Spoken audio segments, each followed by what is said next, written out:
गुरुजी, हम जन्म मरण के बंधन से कैसे छूट सकते हैं? कि जन्म मरण का बंधन हमारे दुख का कारण बनता है। यद्यपि ये सुख का भी कारण है और ये मुक्ति का भी माध्यम बनता है, लेकिन जन्म में कुछ भी कर लें, कितना भी पालें, तो भी दुख बने रहते हैं। पूरी दुख की निवृत्ति और परमानंद की प्राप्ति नितांत मुक्ति में है, जब हम जन्म मरण के चक्र से छूट जाते हैं। तो जब व्यक्ति इस सोच को स्वीकार कर लेता है, संसार को देख करके, संसार के सुखों में भी दुख देख करके, तो उसके मन में ये विचार बन जाता है कि मुझे संसार छोड़ना है। अर्थात संसार के प्रति, संसार के सुखों के प्रति उसमें कामना नहीं रहती है।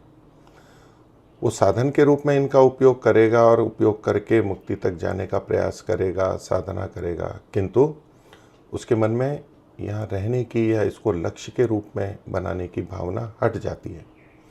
और यही वो मूल बात है कि जिससे जन्म मरण के चक्र से छूट सकते हैं।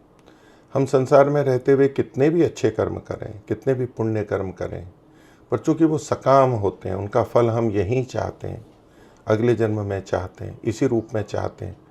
तो जब हम इस संसार से छूटना ही नहीं चाहते, जन्म मरण के चक्र से हट नहीं सकते हैं, छूट नहीं सकते हैं। तो इसके लिए सबसे पहला उपाय यही है कि संसार को समझें, देखें, विचारें, और जब संसार से वैराग्य हो जाएगा, वही व्यक्ति इससे छूट करके परमात्मा को प्राप्त कर सकता है। हाँ, केवल इतने भावना मात्र से नहीं होता, ये तो समझ चाहिए ही, फिर उसके साथ साथ फिर योगाभ्यास चाहिए, साधना चाहिए, मन में ज्ञान के स्तर पर विवेक को उत्पन्न करना है, स्वाध्याय करना है, चिंतन मनन करना है, निष्कर्ष निकालने हैं, परमात्मा को लक्ष्य के रूप में रखना है। तो जब ये चिंतन चलता है तो आचरण भी बदलता है और अच्छी स्थिति बनती है। बस ये मुक्ति को प्राप्त कराती है। तो जब ये विवेक हो जाता है, ज्ञान हो जाता है, तो व्यक्ति मुक्ति को प्राप्त कर सकता है। और ये नहीं है तो कितने भी अच्छे कर्म कर लो, मुक्ति की प्राप्ति नहीं हो सकती है। ओम।